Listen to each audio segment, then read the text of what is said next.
So we have spoken about this personality assessment test. We all have strengths, uh, the altered strengths. Because if you have strength, then you always have some negative aspect of that particular strength. So that strength is which I call as altered strengths, and some traits also are there. So we'll discuss about the DISC test, about dominance, influence, uh, DISC, and strength, and C is capability strength. So let us see if we can take this screen test of that. So first of all, let me share about share this mind map. Oh, it has gone.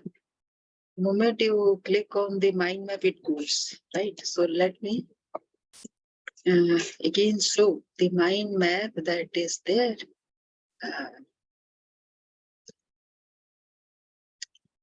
Which we spoke about it earlier. So if you see, the DISC test is dominance, influence, steadfastness, steadiness, and compliance. So each of these is required while you are getting recruited for some post. So let us first of all find out what is our traits, if we can find those. So can you see? Mhm. Can you see the DISC test? All of you? Yes. Here is the DISC test. DISC personality test and instruction.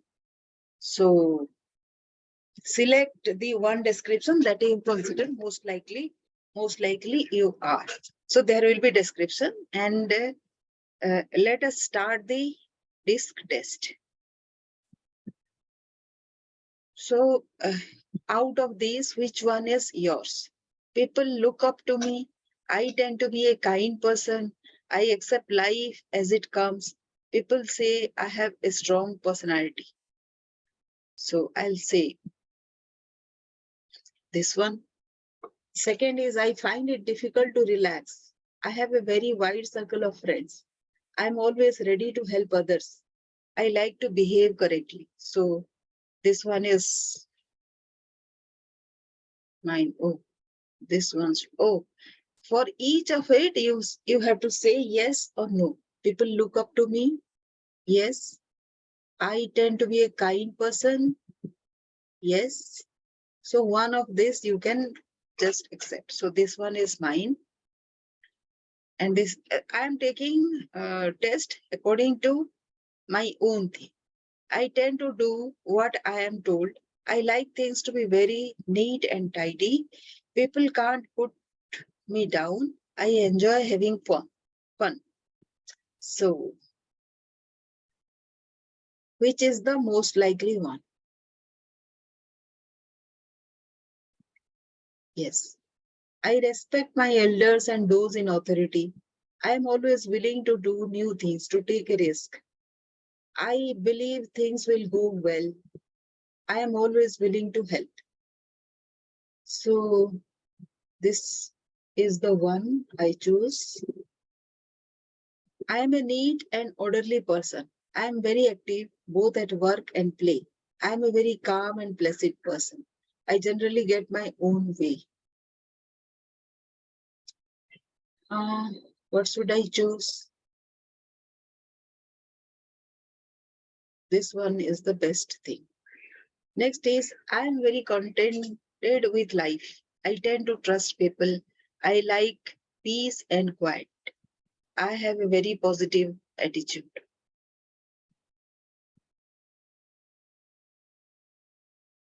I have a great deal of willpower. I always take notice of what other people say. I try to be obliging. I am always cheerful.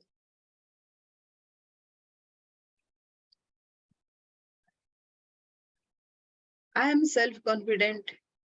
People say I am systematic type. I have a tolerant attitude towards life. I am an assertive person, sympathetic type. I never lose my temper. I like things to be precise and correct. I am very sure of myself. I enjoy having laugh and joke. So my behavior is well disciplined. People see me as being helpful. I am always on the move. I persevere until I get what I want. I enjoy competition. I do not treat life too seriously. I always consider others. I am an agreeable type. I am very persuasive. I see myself as a gentle person. I am a very modest type. I often come up with original ideas. I am very helpful towards others. I don't like tempting fate. I don't give up easily. People like my company. I tend to be a cautious person. I am a very determined person. I am good at convincing people. I tend to be a friendly person.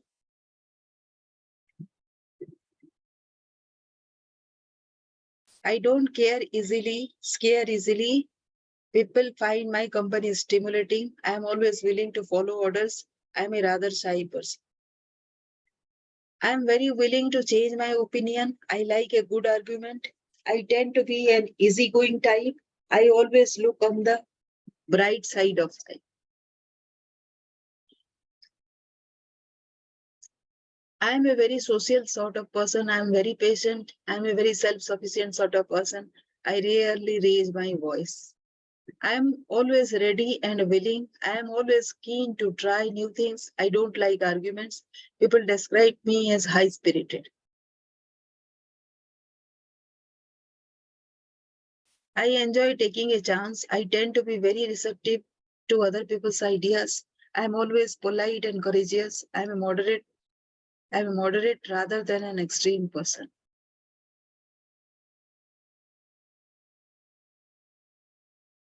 I try to be forgiving type. I am a sensitive person. I have a lot of energy and vigor. I can mix with anybody.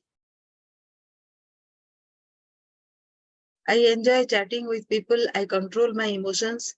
I am very conventional in my outlook. I make decisions quickly. I tend to keep my feeling to myself. Accuracy is very important to me. I like to speak my mind. I am very friendly.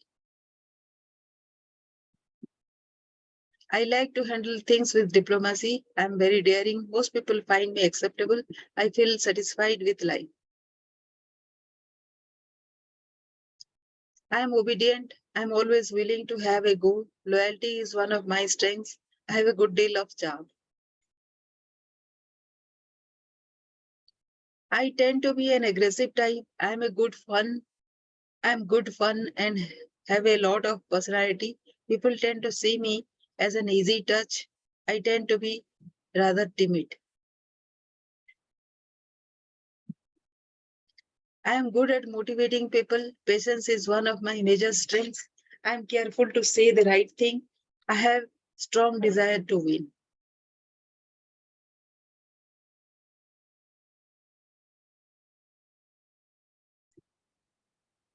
People find me easy to get on with.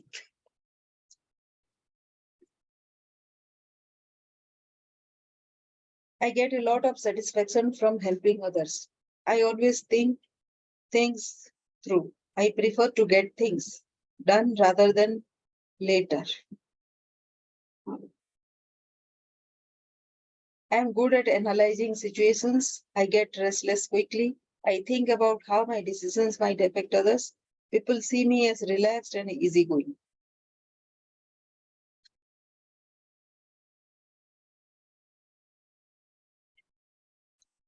So this is all in the first page. Next page. Let us wait.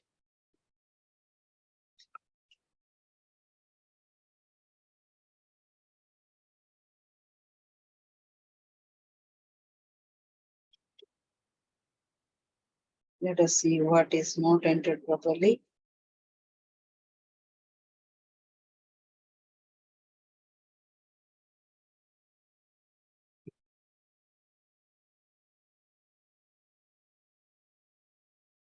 So everything has a yes or no. I find it difficult to relax. I have a very wide circle of friends. I tend to do what I am told.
So I'm trying to see what is there, which one is not correctly answered.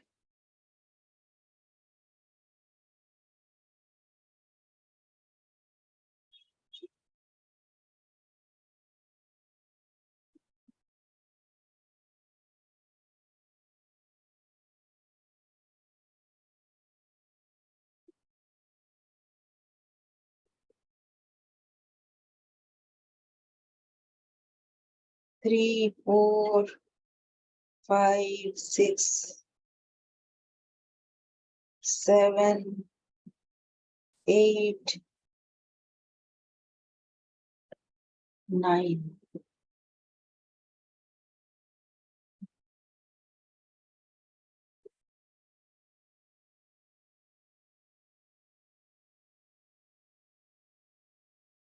Yeah. Please answer the below. So every question you need to answer properly, right? The way it has been done. So I am A. So what are the will be my age is right now? Let us see. 57. I am from India. My education level is university. You are taking the test purely for insight into myself. What is your current employment status?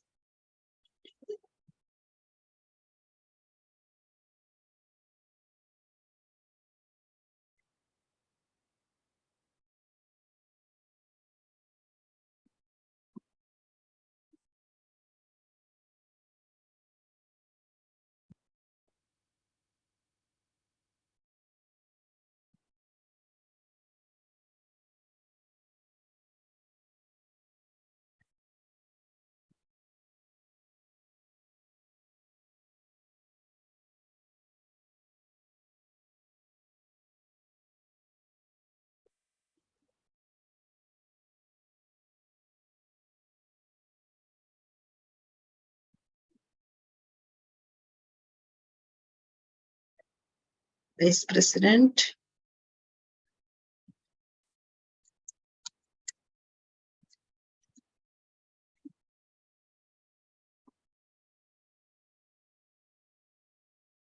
Support.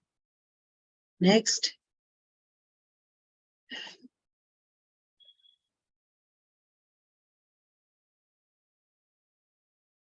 So here is my personality test. You can see it.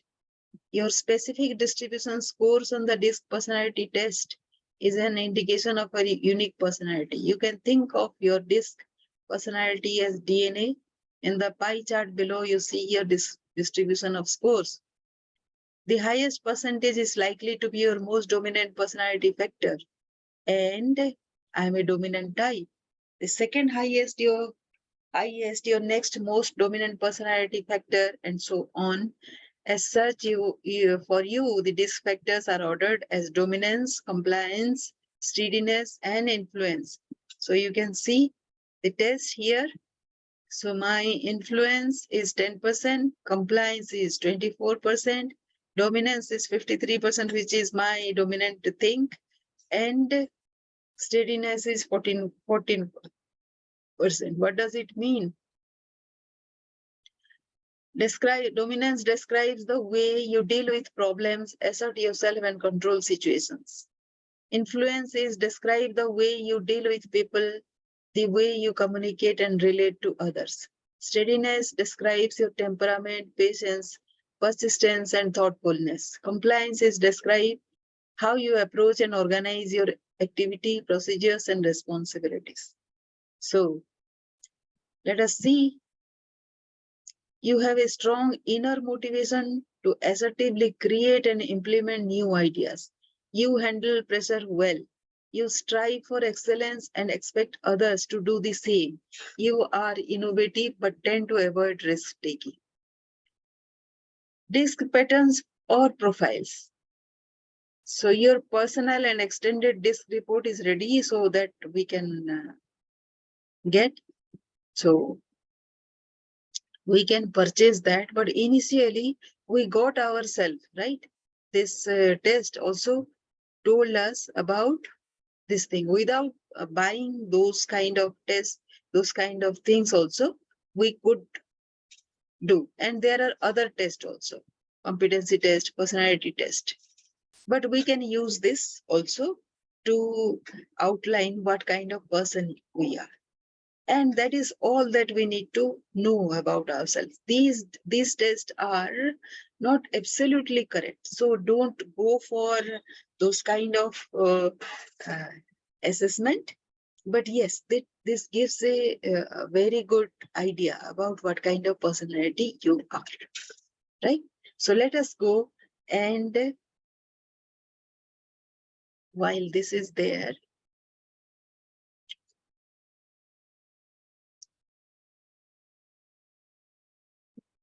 we'll stop here and read about the personality type. So today's topic will be your subconscious mind as a partner in success. Success means successful living. A long period of peace, joy, and happiness on this plane may be termed success. The eternal experience of these qualities is the everlasting life spoken of by Jesus. The real things of life, such as peace, harmony, integrity, security, and happiness, are intangible. They come from the deep self of man. Meditating on these qualities builds these treasures of heaven in our subconscious mind. So when we do all these kind of tests, we outline ourselves, right? We have some very good qualities and some qualities which we don't tend as very positive. So what happens to those very um, so this is a mixture on our plate. And what do we do about this?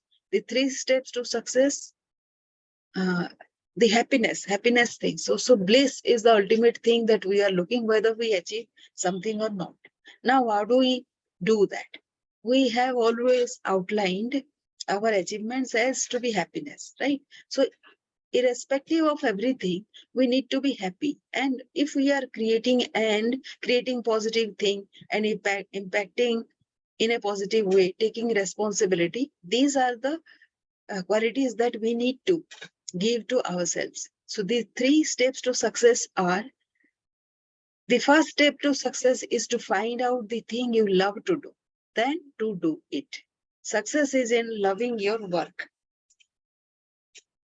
So if you love your work enough, then that is success, right? Then it becomes very easy for the subconscious to do accordingly. Although if a man is a psychiatrist, it is not adequate for him to get a diploma and place it on the wall. He must keep up with the times, attend conventions, and continue studying the mind and its workings. The successful psychiatrist visits clinics and reads the latest scientific articles. Someone may say, how can I put the first step into operation? I do not know what I should do. In such a case, pray for guidance as follows. The infinite intelligence of my subconscious mind reveals to me my true places in life. Repeat this prayer quietly, positively, and lovingly to your deeper mind. The second step to success is to specialize in some particular branch of work and know more about it than anyone else. For example, if a young man chooses chemistry as his profession, he should concentrate on one of the many branches in this field. He should give all of his time and attention to his chosen specialty. He should become sufficiently enthusiastic to try to know all there is available about his field, if possible. He should know more than anyone else. The young man should become ardently interested in his work and should desire to serve the world. He that is greatest among you, let him become your servant. There is a great contrast in this attitude of mind in comparison to that of the man who only wants to make a living or just get by. Getting by is not true success. Man's motive must be greater, nobler, and more altruistic.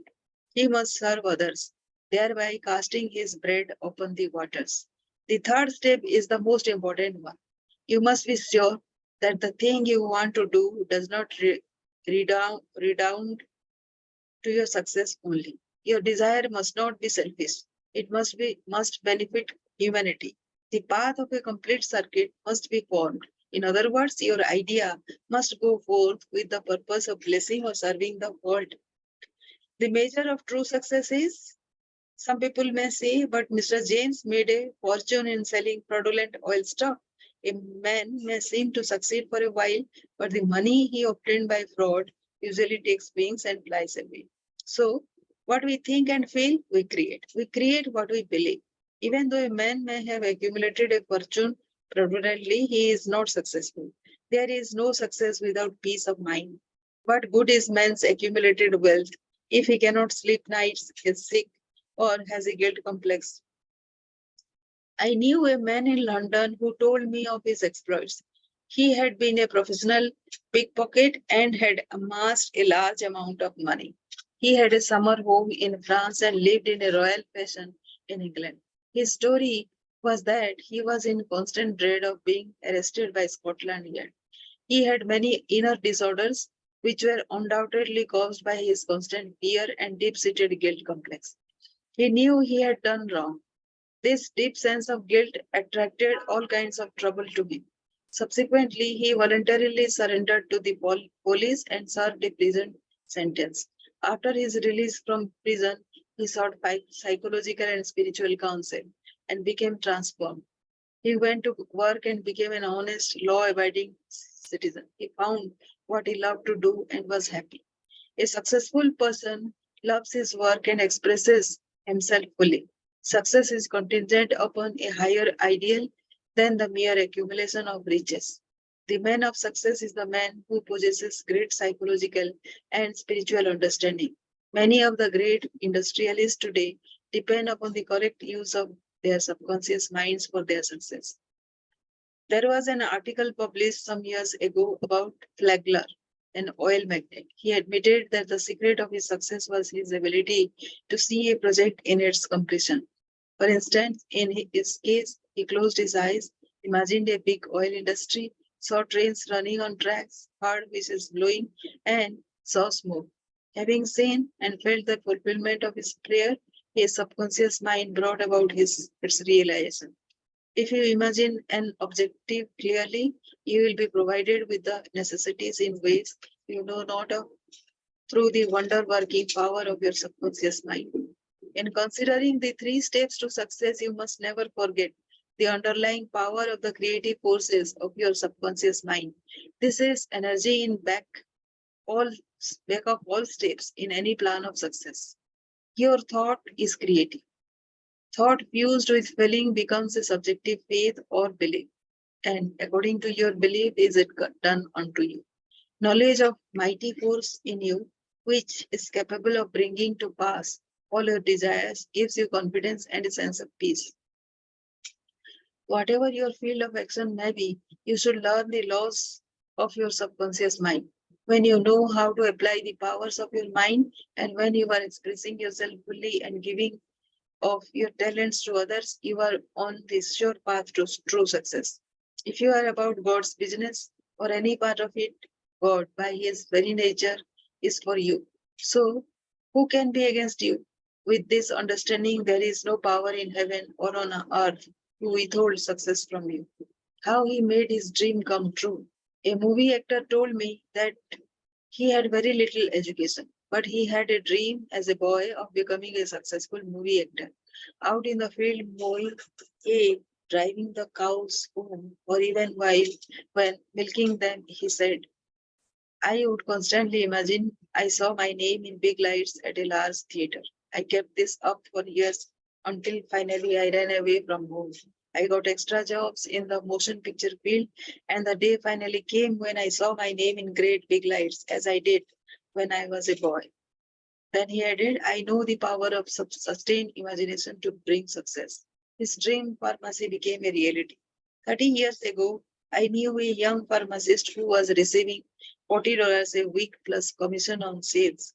After 25 years, he said to me, I'll get a pension and retire.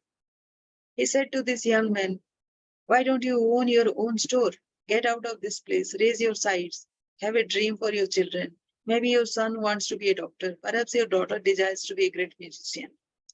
His answer was that he had no money. He began to awaken to the fact that whatever he could conceive as true, he could give conception.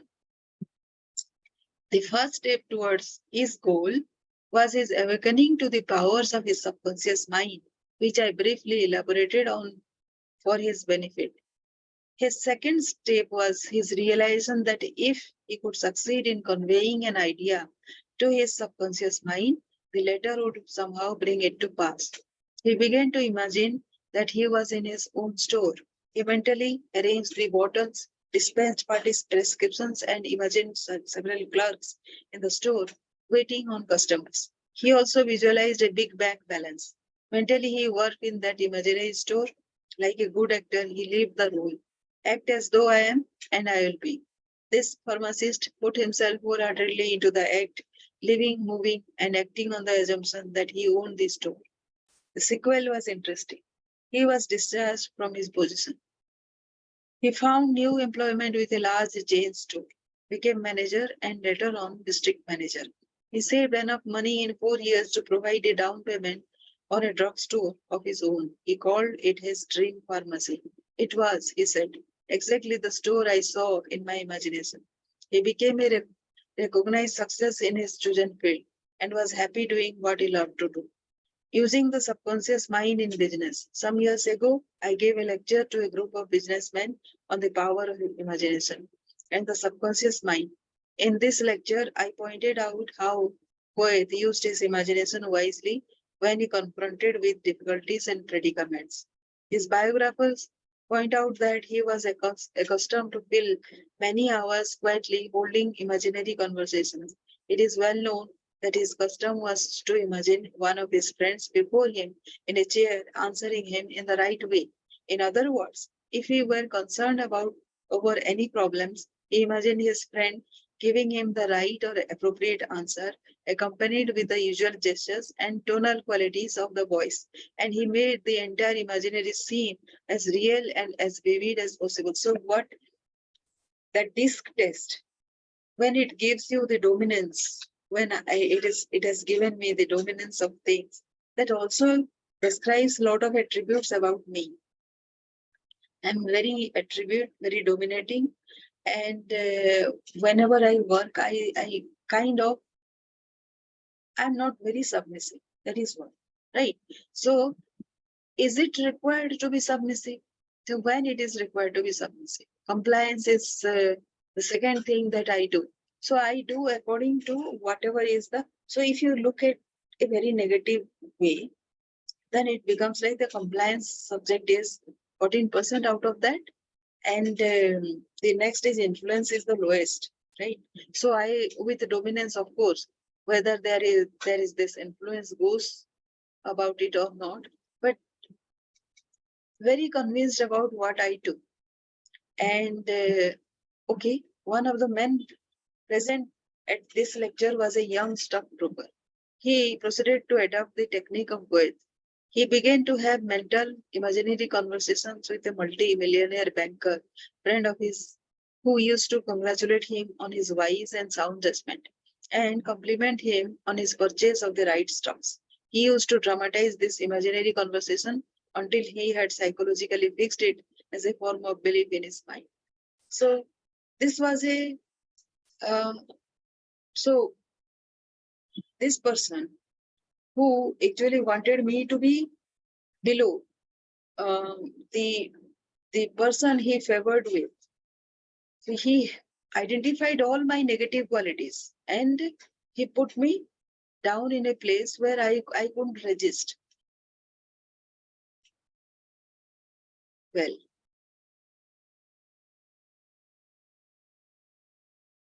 so it is kind of abiding into a situation which is formulated for his dominance. And once he put me down also the other person who he supported to down. And now when that person became powerful, he also used his uh, manipulative thing to put that person down. So entirely this segment is down. Now, it is the power of the universe that the person who helped them to do this was no more there. A new person, new forces come, and now I have to see myself to up again, rise and do my work, because otherwise people would see me like being depressed and being down and doing nothing. So one of the men present at this lecture was a young stockbroker. He proceeded to adopt the technique of wealth. He began to have mental imaginary imaginations. Okay. This broker's inner talking and control imagination certainly agreed with his aim, which was to make sound investments for his clients. His main purpose in life was to make money for his clients and to see them prosper financially by his wise counsel. He is still using his subconscious mind in his business, and he is a brilliant success in his field of endeavor. So if I want to support and want to work for the downtrodden, then I need to own this organization. And when I own this organization, I have a definite way of moving this organization towards something of a better world. Is this the right way? I have to use my dominance to qualify myself to own this thing and take help of others to build this to a to become a go-to organization. This has to be my organization, and I I am deciding whatever is going on in this organization. So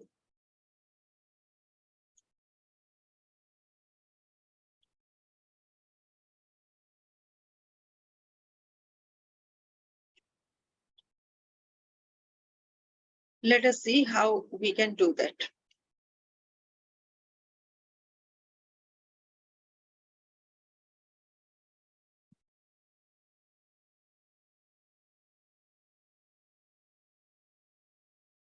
Here are the profitable pointers. A success means successful living. When you are peaceful, happy, joyous, and doing what you love to do, you are successful. Find out what you love to do and then do it.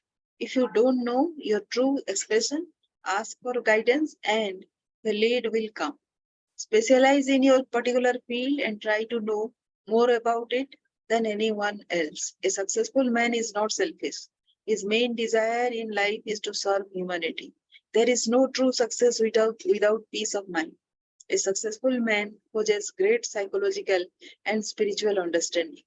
If you imagine an objective clearly, you will be provided with the necessities through the wonder working power of your subconscious mind. Your thought fused with feelings becomes a subjective belief, and according to your belief is it done unto you. The power of sustained imagination draws forth the miracle working powers of your subconscious mind. If you are seeking promotion in your work, imagine your employer's supervisor or loved one congratulating you on your promotion. Make the picture vivid and real. Hear the voice, see the gestures, and feel the clarity of it all. Continue to do this frequently, and through frequent occupancy of your mind, you will experience the joy of the unanswered prayer. Your subconscious mind is a storehouse of a memory. For a perfect memory, affirm frequently. The infinite intelligence of my subconscious mind reveals to me everything I need to know at all times, everywhere. If you wish to sell a home or property of any kind, affirm slowly, quietly, and feelingly as follows. Infinite intelligence attracts to me the buyer for this house or property who wants it and who prospers in it. Sustain this awareness, and the deeper currents of your subconscious mind will bring it to pass. The idea of success contains all the elements of success. Repeat the word success to yourself frequently with faith and conviction. and you will be under a subconscious compulsion to succeed. Many scientists realize the true importance of subconscious mind. Edison, Marconi, Kettering, Poincare, Einstein, and many others have used the subconscious mind. It has given the insight, the know-how for all their great achievements in modern science and industry. Research has shown that the ability to bring into action the subconscious power has determined the success of all the scientific and research workers. An intense instance of how a famous chemist, Frederick von Stardonich, used his subconscious mind to solve his problem is as follows. He had been working laboriously for a long time, trying to rearrange the 6 carbon and 6 hydrogen atoms of the benzene formula. And he was constantly perplexed and unable to solve the matter. Tired and exhausted, he turned the request over completely to his subconscious mind.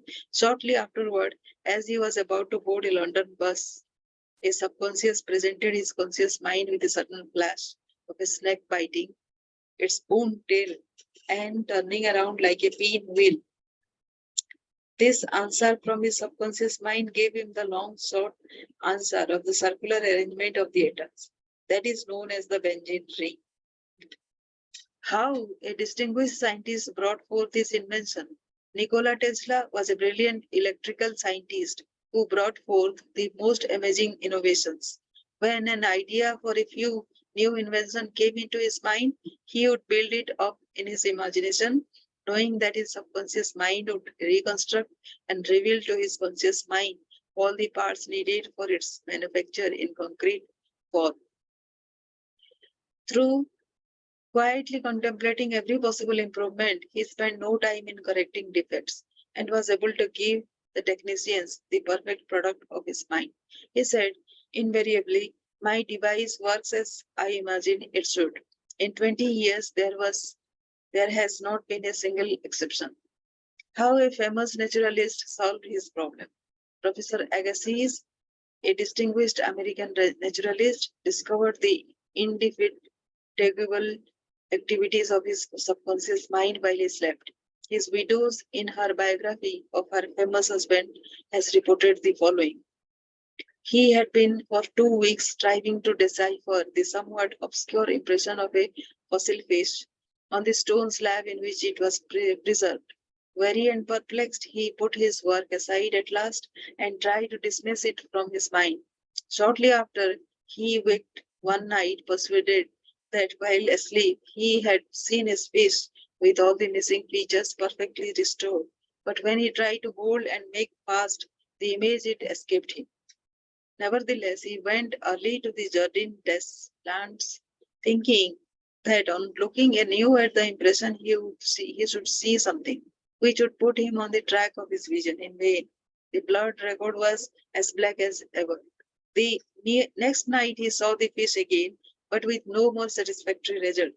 When he awoke, it disappeared from his memory as before. Hoping that the same experience might be repeated, on the third night he placed a pencil and paper beside his bed before going to sleep. Accordingly, toward morning, the fish reappeared in his dream, conf- confusedly at first, but at last with such distinctness that he had no longer any doubt as to its geological characters. Still half dreaming, in perfect darkness, he traced these characters on the sheet of paper at the bedside. In the morning, he was surprised to see in his nocturnal sketch features which he thought it impossible the fossil itself should reveal. He hastened to the Jardin des Plantes and, with his drawing as a guide, succeeded in chiseling away the surface of the stone under which portions of the fish proved to be hidden. When wholly exposed, it corresponded with his dream and his drawing, and he has succeeded in classifying it with ease. An outstanding physician solved the problem of diabetes. Some years ago, I received a clipping from a magazine describing the origin of the discovery of insulin. This is the essence of the article as I recall it. About 40 years ago or more, Dr. Frederick Banting, a brilliant Canadian physician and surgeon, was concentrating his attention on the ravages of diabetes. At the time, medical science offered no effective method of arresting the disease. Dr. Banting spent considerable time experimenting and studying the international literature on the subject. One night he was exhausted and fell asleep. While asleep, his subconscious mind instructed him to extract the residue from the degenerated pancreatic duct of dogs. This was the origin of insulin, which has helped millions of people. You will note that Dr. Banting had been consciously dwelling on the problem for some time, seeking a solution, a way out, and his subconscious responded accordingly. It does not follow that you will always get an answer overnight. The answer may not come for some time. Do not be discouraged. Keep on turning the problem over every night to the subconscious mind prior to sleep, as if you had never done it before. One of the reasons for the delay may be that you look upon it as a major problem. You may believe it will take a long time to solve it. Your subconscious mind is timeless and spaceless. Go to sleep believing you have the answer now. Do not postulate the answer in the future. Have an abiding faith in the outcome. Become convinced now, as you read this book, that there is an answer and a perfect solution for you.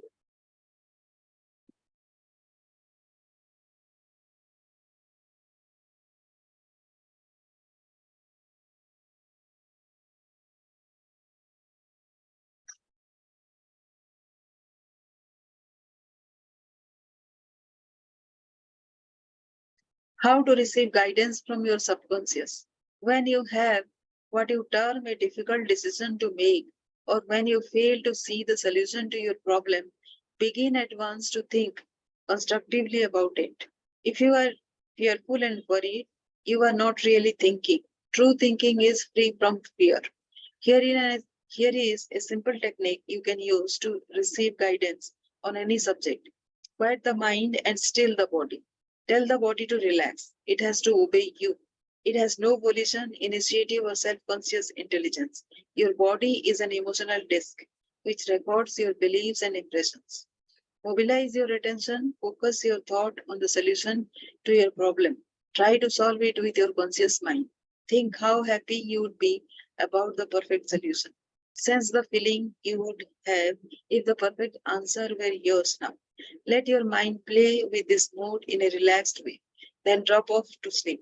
When you awaken and you do not have the answer, get busy about something else. Probably then, when you are preoccupied with something else, the answer will come into your mind like toast pops out of a toaster.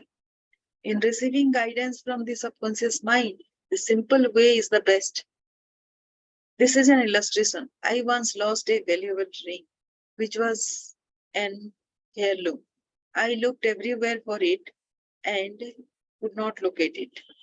At night, I talked to the subconscious in the same manner that I would talk to anyone. I said to it prior to dropping off to sleep, you know all things.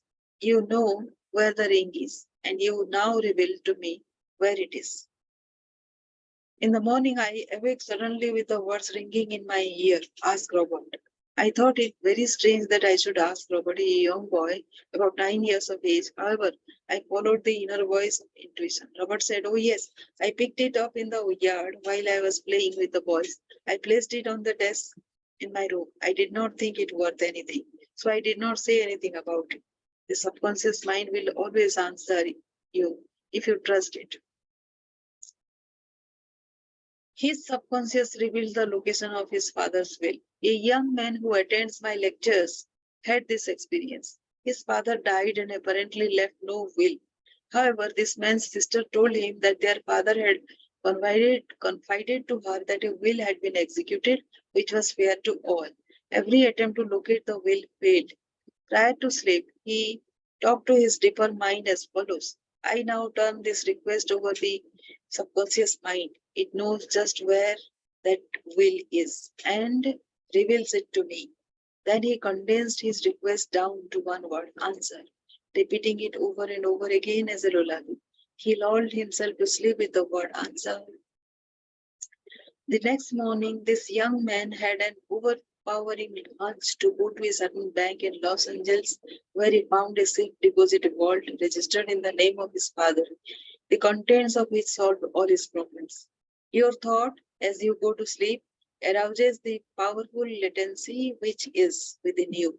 For example, let us suppose you are wondering whether to sell your home, buy a certain stock, severe partnership, move to New York, or stay in Los Angeles.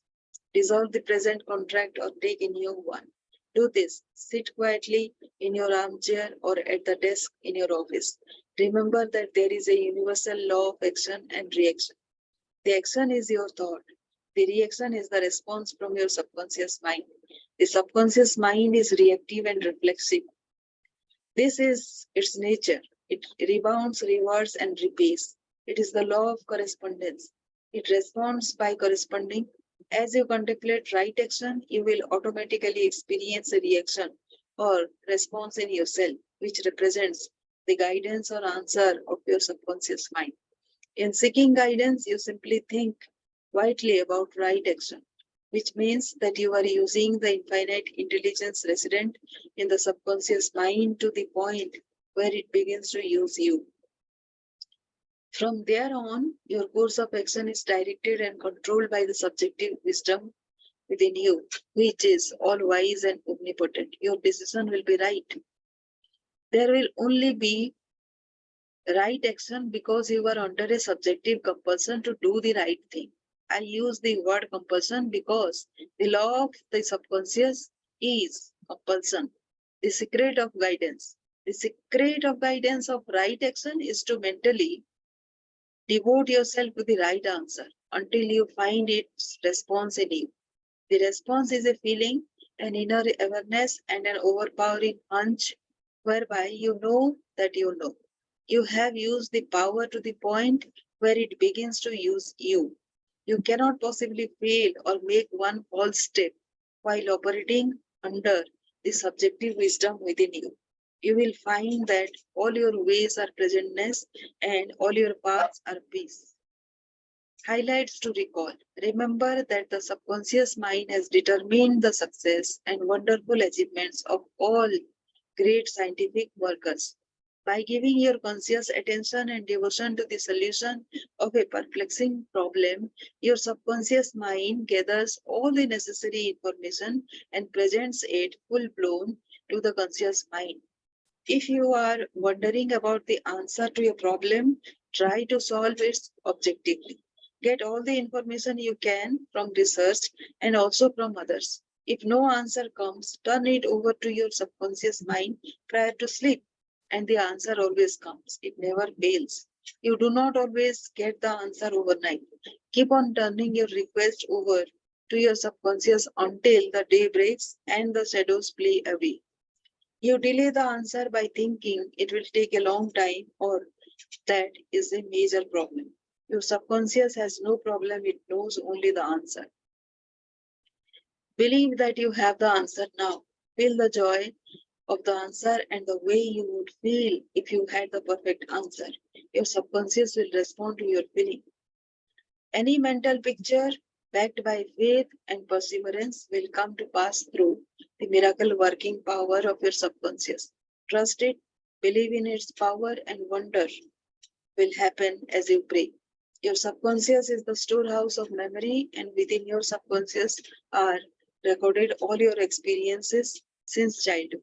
Scientists meditating on ancient scrolls, temples, fossils, etc., are able to reconstruct scenes of the past and make them alive today. Their subconscious mind comes to their aid.